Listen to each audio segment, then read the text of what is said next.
मैं 8 महीने की प्रेग्नेंट थी और अपनी डिलीवरी के लिए अपने मायके गई थी। माँ ने मुझे फोन पर बताया, घर के पीछे की तरफ जो खाली जमीन थी ना, वहां पर एक नया कमरा बनवा लिया है। इतने सालों के बाद जैसे ही अपने घर में कदम रखा, कुछ अलग सा लगा। माँ, ये घर के पीछे की तरफ नया कमरा बनवाने की क्या जरूरत थी? अरे बेटा, घर के पीछे दूर दूर तक खाली जमीन है।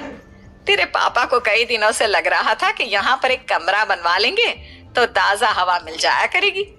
अब तो ये सब छोड़ और चल जल्दी से दूध पी ले। माँ, मैं थोड़ी देर में पी लूंगी, आप सो जाओ। मैंने दूध का गिलास उठाकर उस खिड़की में रख दिया। पता नहीं कब आंख लग गई। अचानक से खिड़की के पल्लों के खड़कने की तेज आवाज आई। दूध का गिलास धड़ाम से जमीन पर आ गिरा। जमीन पर गिरते ही दूध का रंग लाल हो चुका था। मैंने खिड़की से झांक कर बाहर देखा। चारों तरफ धूप अंधेरा था। उस अंधेरे की तरफ से कुछ आवाजें आ रही थी, जैसे छोटे बच्चे आपस में खिलखिलाकर मस्ती कर रहे हो।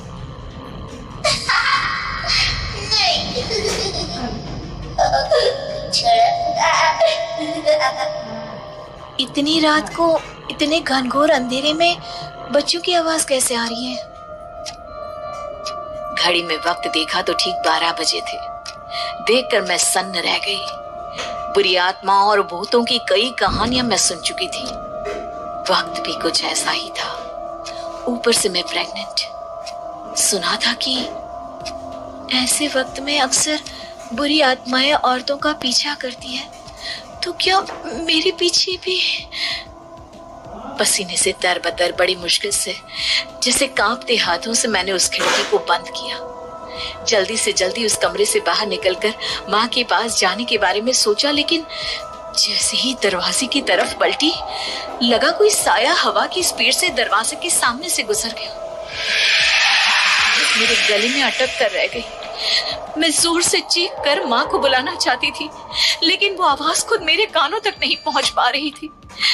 तो माँ तक कैसे पहुंचती?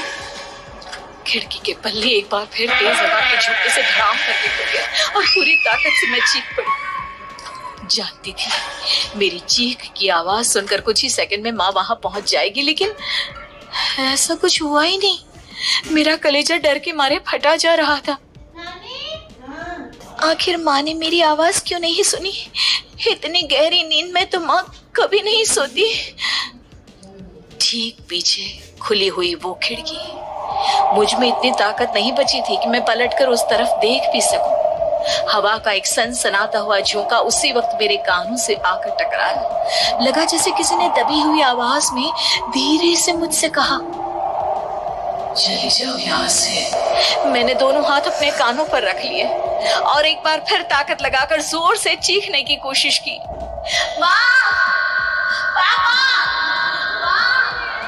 मेरी आवाज उस कमरे की दीवारों से टकराकर वापस मुझे ही सुनाई दे रही थी। जितनी ताकत के साथ मैंने चीखने की कोशिश की थी, कुछ ही देर बाद उससे कहीं ज्यादा तेज और दर्दनाक चीख मुझे सुनाई देने लगी।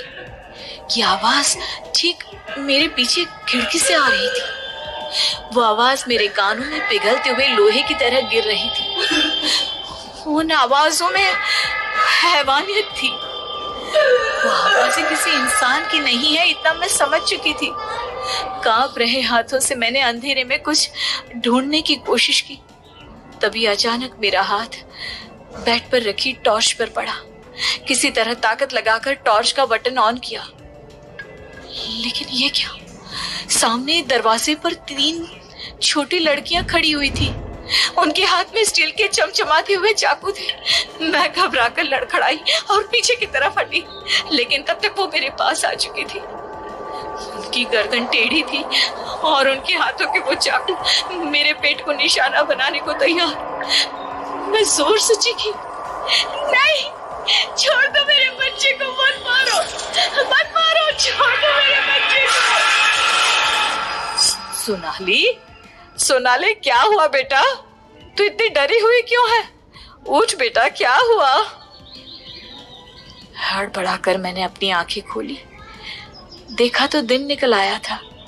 माँ मुझे जगा रही थी। मेरा चेहरा पूरा पसीने से लथपथ था। क्या हुआ बेटा, तुमने कोई बुरा सपना देखा क्या? मैं अभी तक अपने पूरे होश में नहीं थी। वो वो मेरे बच्चे को मार देगी माँ। वो लड़की मेरे बच्चे को। मैंने घबराकर अपने पेट को छुआ। सब कुछ ठीक था। और वो दूध जो रात को यहाँ पर गिर गया था, उसका रंग लाल हो गया था। माँ ने हंसते हुए दूध का गिलास मुझे दिखाया। तुमने दूध पिया ही नहीं, पूरा का पूरा ऐसे ही रखा हुआ है। तुमसे कहा था ना सोनाली, सेहत के लिए लापरवाही ठीक नहीं बेटा। लेकिन मैंने तो सब कुछ अपनी खुली आंखों से देखा था। ये सपना कैसे हो सकता है?